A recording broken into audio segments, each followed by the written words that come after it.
Business English Podcast, Episode 3. How to Introduce Your Role 1. Making that first impression count. Hey there, business English enthusiasts. You know that heart-pounding moment when all eyes turn to you in a meeting and someone says, "Please introduce yourself and your role"? Well, you're not alone if that makes your palms sweaty. A recent study showed that 93% of professionals feel some anxiety when introducing themselves in business settings, and that number jumps to 97% when they're doing it in their second language. But here's the fascinating part. Those first 30 seconds of your professional introduction can shape how people perceive you for the next 6 months. Let me share a story that perfectly captures why this matters. Last year, I was at a global business conference in Singapore, and I witnessed something that changed how I think about professional introductions forever. There was this brilliant software architect from Brazil who stood up to introduce herself. Instead of the usual, "I'm just a developer" line, she delivered what I now call the golden introduction. She beautifully wove together her title, her impact, and her vision in such a natural way that by the time she finished, 3 different companies' executives were already waiting to talk to her during the break. The best part, she later told me she had practiced this introduction for less than an hour. But for every success story, there are those moments we'd rather forget. Like the time a client's junior analyst introduced himself as just a numbers guy to Warren Buffett at an investors meeting. Talk about a missed opportunity. Or the marketing director who went on for 7 minutes about her role, losing the room entirely.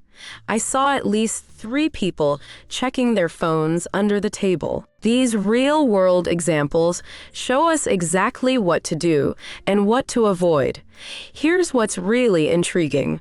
Research from Harvard Business School suggests that the way you introduce your professional role can increase your chance of successful business relationships by up to 85%. It's not just about stating your title. It's about crafting a narrative that resonates. Think of it as your personal brand statement, but one that's alive and adaptable. The challenges multiply when you're working across cultures too. Did you know that in some business cultures, starting with your title can be seen as too direct, while in others, not stating it immediately might be considered evasive? A global team leader I worked with once had to introduce herself to teams in 5 different countries in the same week. Each time, she had to subtly adjust her approach while keeping her core message consistent. Now, that's what I call professional communication acrobatics. But don't worry, by the end of today's episode, you'll have a toolkit that makes these introductions feel as natural as chatting with a friend.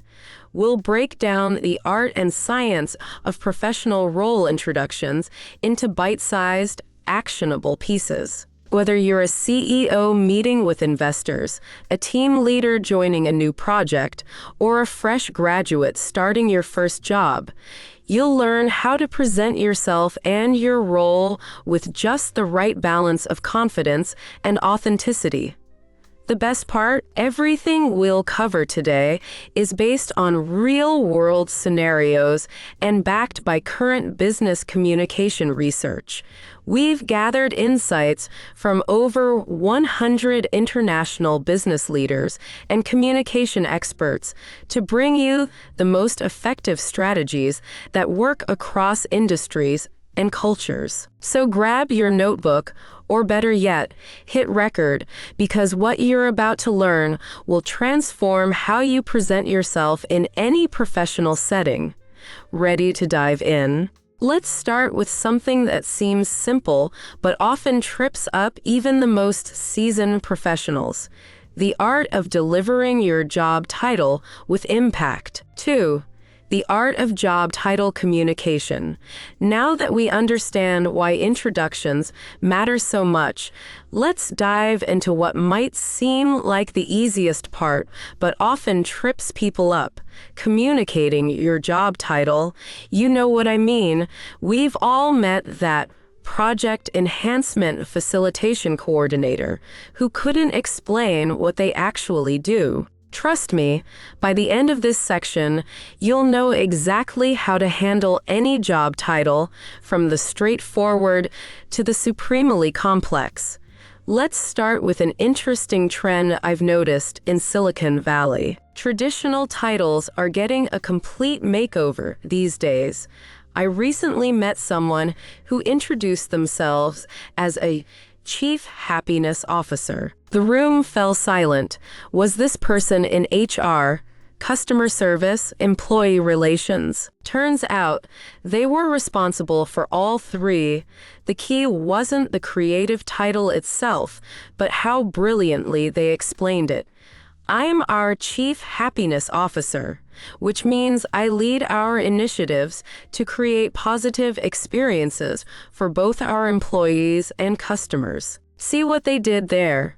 They followed the creative title immediately with a clear explanation of their impact.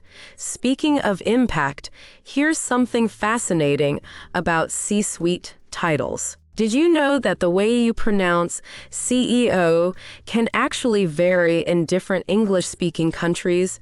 In British boardrooms, you'll often hear CEO spelled out, while in American startups, CEO is frequently pronounced as one word. Small detail?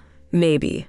But these nuances can make the difference between sounding polished or out of place. Now, let's tackle those complex technical titles.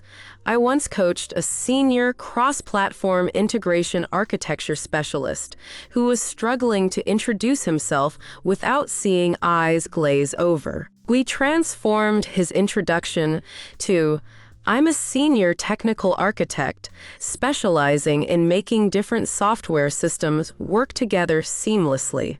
Suddenly, everyone from the CEO to the marketing team understood his role. Remember, clarity trumps complexity every time.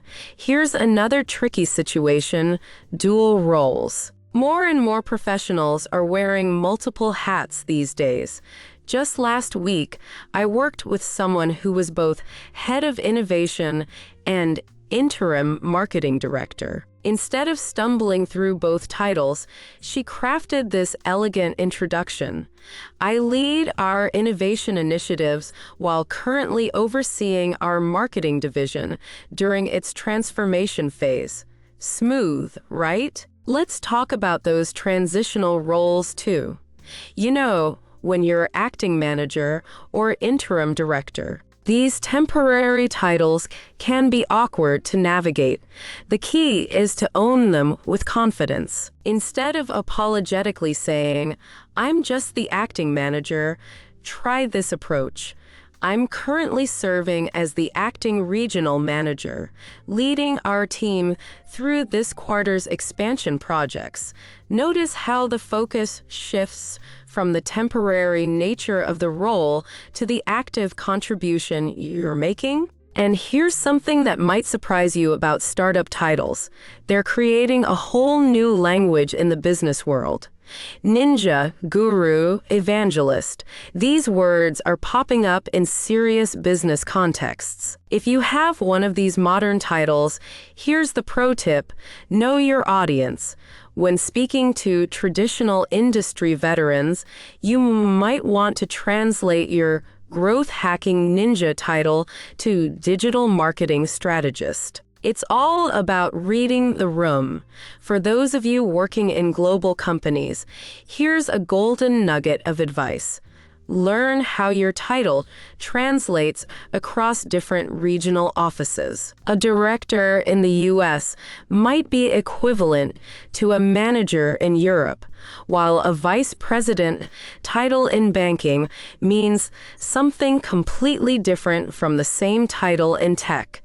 Being aware of these differences helps you adjust your introduction based on who you're talking to. Here's a practical trick I love sharing. Create 3 versions of your title introduction: the elevator version, 5 seconds, the meeting version, 15 seconds, and the networking version, 30 seconds. Think of it as having different outfits for different occasions. Each version should be authentic to your role, but tailored to the context, the final piece of the puzzle. The power of pausing. After stating your title, give it a brief moment to land before diving into your responsibilities. This tiny pause does 2 things. It gives your audience a chance to process the information, and it adds a subtle touch of gravitas to your role. Remember, your job title is just the opening note of your professional symphony. It's not about the words themselves, but how you bring them to life in a way that resonates with your audience. Whether you're a traditional operations manager or a digital transformation wizard, it's your ability to communicate the essence of your role that matters most. All right, let's dive into what I like to call the organizational maze, talking about your department or division. This is where things get really interesting, because in today's business world, departments aren't just simple boxes on an org chart anymore. They're dynamic, overlapping, and sometimes downright puzzling. Let me paint you a picture. Last month, I was coaching a professional who needed to explain that she worked in the Digital Experience Transformation and Innovation Hub. Try saying that 5 times fast. But here's the real challenge. She needed to explain this to clients who barely used smartphones. We worked on breaking it down to, I work in our digital innovation team, where we help make technology easier and more useful for our customers. See how much clearer that is. Now, here's something fascinating about matrix organizations.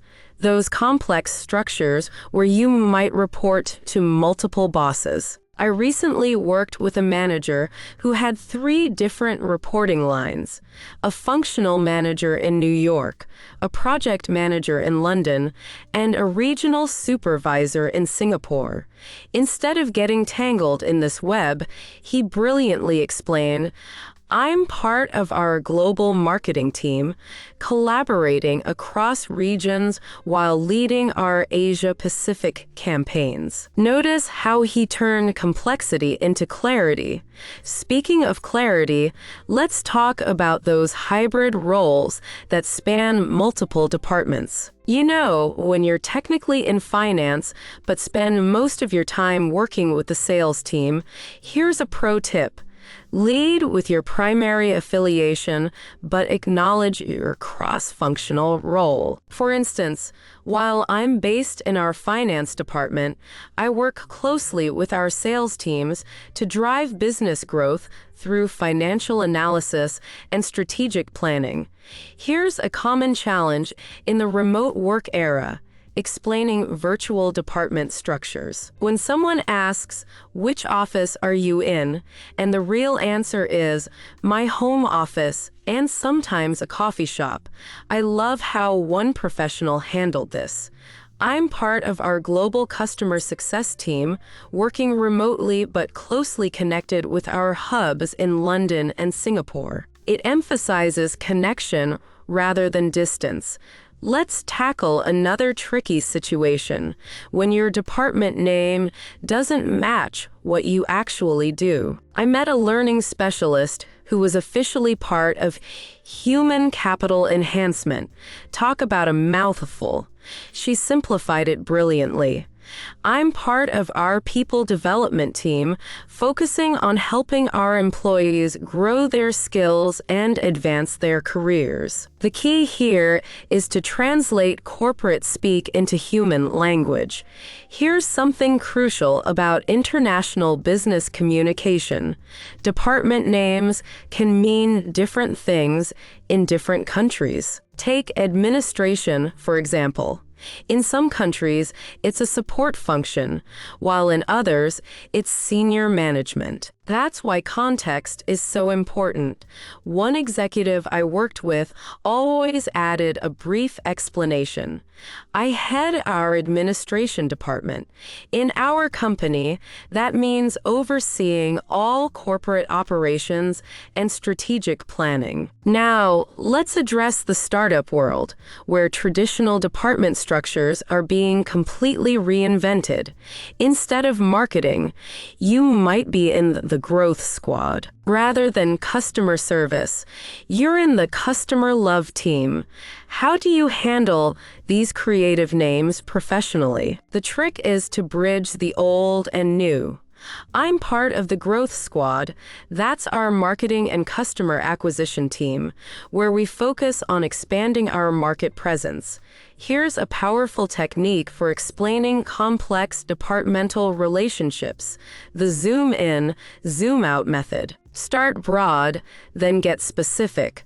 Like this: I'm in our technology division, specifically within the cloud infrastructure team, where I focus on ensuring our systems are reliable and secure. It helps people place you in the bigger picture before understanding your specific role. And don't forget about project-based departments or temporary task forces. These can be particularly tricky to explain. The key is to anchor them in the permanent structure while highlighting their special purpose. While I'm part of the permanent IT team, I'm currently leading our digital transformation task force, a 2-year initiative to modernize our systems. Remember, when describing your department, you're not just stating where you sit in the organization, you're helping others understand how you fit into the bigger picture. It's about making connections, not just stating positions. Think of it as creating a mental map for your listener, helping them navigate the complexity of modern organizational structures. 4. Mastering the art of describing your responsibilities. Now, we're getting to the heart of professional introductions, describing what you actually do. This is where many of us either undersell ourselves with a modest, "Oh, I just handle the reports," or go overboard with a 10-minute monologue about every task we've ever completed. Let's find that sweet spot in between. I recently witnessed a masterclass in responsibility description at a global tech conference. A project manager captured everyone's attention with this gem. I orchestrate our company's major software launches, ensuring that our team of 50 developers delivers innovations that help millions of users work more efficiently. Notice how she quantified her impact without drowning in details? That's exactly what we're aiming for. Let's talk about the power of active language. Instead of saying, "I'm responsible for," try phrases that showcase your agency. I once worked with a financial analyst who transformed his introduction from "I'm responsible for financial reporting" to "I analyze market trends and guide our investment strategies," helping our company make data-driven decisions worth over $10 million annually. See the difference? It's not just about what you're responsible for, it's about what you achieve. Here's a fascinating challenge in today's business world: describing hybrid responsibilities. One executive I coached had to oversee both traditional marketing and emerging AI initiatives. Her solution was brilliant. I bridge our traditional marketing strengths with cutting-edge AI capabilities, leading projects that combine human insight with technological innovation. She connected different aspects of her role into a coherent story. Now, let's tackle project-based roles. These can be tricky because they're often temporary, but crucial. A change management specialist I worked with nailed it with, "I'm currently leading our company's digital transformation initiative, a 2-year project that's revolutionizing how our 5,000 employees work globally." She included time frame, scale, and impact, all in one concise statement. Here's something that often trips people up: explaining technical roles to non-technical audiences. A senior developer found the perfect balance. "I architect the invisible systems that keep our online platform running smoothly for over 2 million users daily." No technical jargon, just clear impact. Remember, your grandmother should be able to understand what you do. Let's explore the art of quantifying your impact. Numbers tell stories, but they need context. Instead of saying, "I manage a large team," try something like, "I lead a team of 25 professionals across 3 continents, delivering projects that have increased our customer satisfaction by 40%. But here's the key: only use numbers that matter to your audience. Here's a powerful technique I call the 3-layer impact. Start with what you do, add how you do it, then finish with why it matters. For example, "I develop training programs, what, using cutting-edge learning technologies, how, to help our sales team exceed their targets by an average of 30%.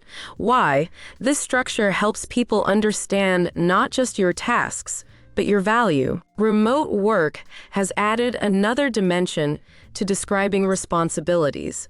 One global team leader phrases it beautifully: "I virtually unite and guide teams across 8 time zones, fostering collaboration that turns cultural differences into creative advantages." She emphasizes connection and results rather than the challenges of distance.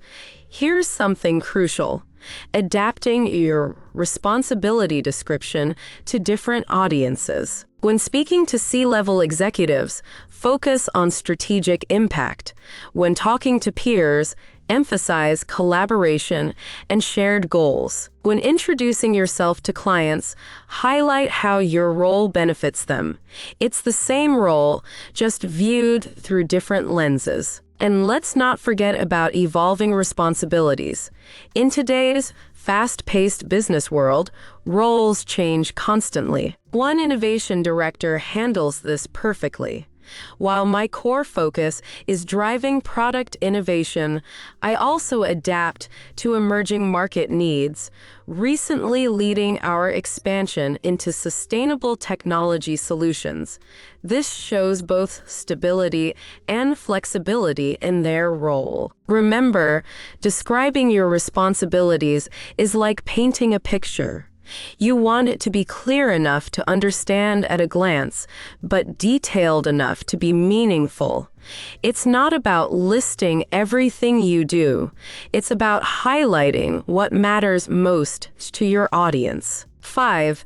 Navigating cultural nuances in professional introductions. Let's dive into what I consider one of the most fascinating aspects of professional introductions: how culture shapes the way we present ourselves. What works brilliantly in New York might fall completely flat in Tokyo, and what's perfect for London might puzzle your colleagues in Dubai. Let's unlock these cultural mysteries together. Picture this scene from an international conference I attended. A senior executive from Silicon Valley bounced onto the stage, declaring, "I'm the rock star who turned our startup into a unicorn." While the Americans in the room nodded appreciatively, the Japanese delegates looked uncomfortable, and the German attendees checked their translation devices, wondering if they'd heard correctly. This moment perfectly captures why cultural awareness in professional introductions is so crucial. Now, Let's explore what I call the power distance dance. In some cultures, like the Netherlands or Australia, it's perfectly normal to introduce yourself by your first name, even to the CEO. But try that in South Korea or Japan, and you might unintentionally create an awkward moment. One brilliant global leader I know has mastered this by saying, "I'm Sarah Johnson, and I have the pleasure of leading our Asia-Pacific operations." Notice how she combines Western directness with Asian modesty. Virtual introductions have added another fascinating layer to this cultural complexity. In a physical meeting room, you can read body language and adjust accordingly. But in virtual settings, cultural signals become more subtle. A British manager I coached discovered that her usual self-deprecating humor in introductions completely confused her American and Indian team members on Zoom. She adapted by being more direct while maintaining her approachability. I head the marketing division, where my team and I work to bring our brand to life across global markets. Here's something surprising about status indicators in professional introductions. In some cultures, like Germany, precise titles and qualifications are extremely important. In others, like Sweden or Israel, overemphasizing titles might make you appear stuffy or hierarchical. One global executive handles this beautifully by saying, "I lead our European operations," when in casual American settings, but uses, "I am the European Operations Director with responsibility for our 8 regional offices," when in more formal contexts. Let's talk about the art of modesty versus confidence. In many Asian business cultures, it's common to downplay your achievements and emphasize team contribution. Meanwhile, in American business culture, showing confidence in your capabilities is often expected. A talented Malaysian executive I worked with bridges this gap perfectly. I collaborate with our global team to drive innovation in cloud computing, where together we've achieved a 200% growth in customer adoption. Time orientation in introductions varies fascinatingly across cultures too. Some business cultures, like those in the United States or Australia, often focus on future achievements and potential. Others, like in many European countries, place more emphasis on established track records and history. A skilled international professional might say, "Building on our 15 years of expertise in the market, I'm leading our team toward expanding our digital solutions across emerging markets." Here's a subtle but crucial aspect: the use of I versus we in professional introductions. Western business cultures often value individual achievement, while many Asian and African business cultures emphasize group harmony and collective achievement. One global leader masterfully combines both. As part of our innovative product team, I guide our development strategy, ensuring we meet the diverse needs of our global customers.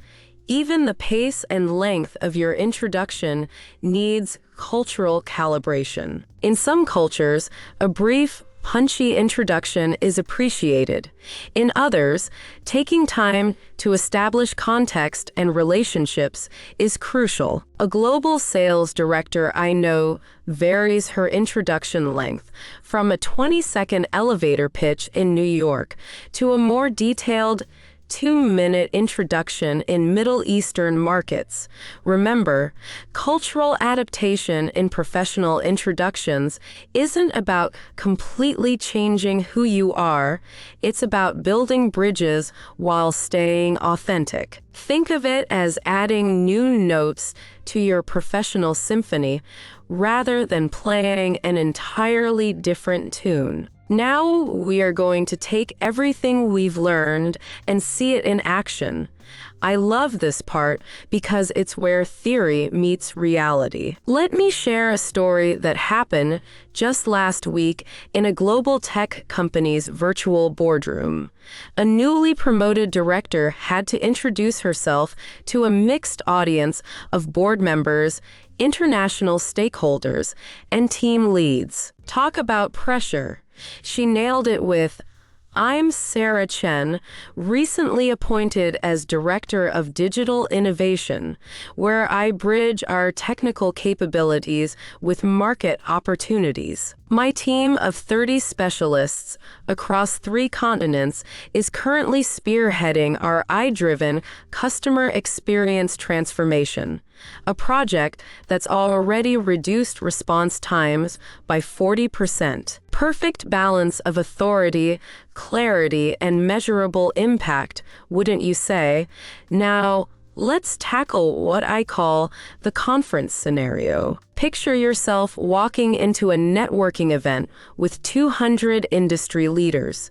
A CEO you've been hoping to meet for months is right there. You have exactly 30 seconds before they move on to the next person.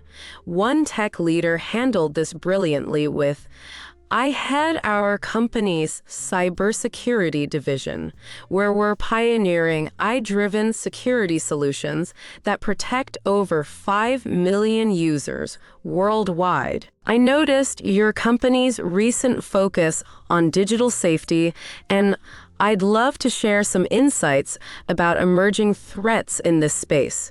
See how she combined her role introduction with immediate relevance to her listener? Here's a tricky one. Introducing yourself in a hybrid meeting where half the participants are in a boardroom in London. Others are joining virtually from Singapore, New York, and Dubai. A global operations manager masterfully handled this with, "I'm Alex Rodriguez, leading our global operations from Singapore. While we might be spread across different time zones today, my role focuses on bringing our regional teams together to deliver seamless customer experiences across all markets." Notice how he acknowledged the virtual setting while emphasizing connection and purpose. Let's explore the elevator pitch plus scenario. This is when you're not just stating your role, but positioning yourself as a thought leader. A sustainability director recently demonstrated this perfectly. As head of sustainability initiatives, I translate environmental challenges into business opportunities. My team has transformed our supply chain to reduce carbon emissions by 30% while actually cutting costs by 15%. We're now helping other companies achieve similar results. She went beyond her title to showcase her role's broader impact. Email introductions deserve special attention too. They're often your first point of contact in today's digital world. Here's a winning formula I've seen work. I'm writing as the Senior Market Analyst for APAC regions, where I provide strategic insights that guide our expansion decisions across emerging markets. My recent analysis of Vietnam's tech sector led to a successful market entry that exceeded projections by 25%. It's specific, achievement-oriented, and relevant. Here's something crucial: adapting your introduction for different seniority levels. When introducing yourself to C-suite executives, focus on strategic impact. I lead our digital transformation initiatives, directly contributing to our 40% year-over-year growth in online revenue. For peer-level introductions, emphasize collaboration. I work alongside our regional teams to implement digital solutions that enhance our customer experience. Let's not forget about industry-specific introductions. A fintech professional might say, I drive innovation in our payment systems division, where we're revolutionizing how small businesses handle international transactions. Meanwhile, a healthcare tech leader might introduce themselves as, I lead our patient care solutions team, where we're using AI to help doctors make faster, more accurate diagnoses. One of my favorite scenarios is the role transition introduction. Maybe you've just switched industries or taken on a newly created position. Here's how one leader handled it. I've recently moved from traditional banking to fintech, bringing 15 years of risk management expertise to shape our cryptocurrency security protocols. My role combines established financial principles with cutting-edge blockchain technology. Remember, every introduction is an opportunity to open doors. It's not just about stating who you are and what you do. It's about creating possibilities for meaningful professional connections. Think of your introduction as the opening chapter of a compelling business story. You're inviting others to be part of your professional journey. As we wrap up today's deep dive into professional role introductions, let's pull together all these golden threads we've been weaving.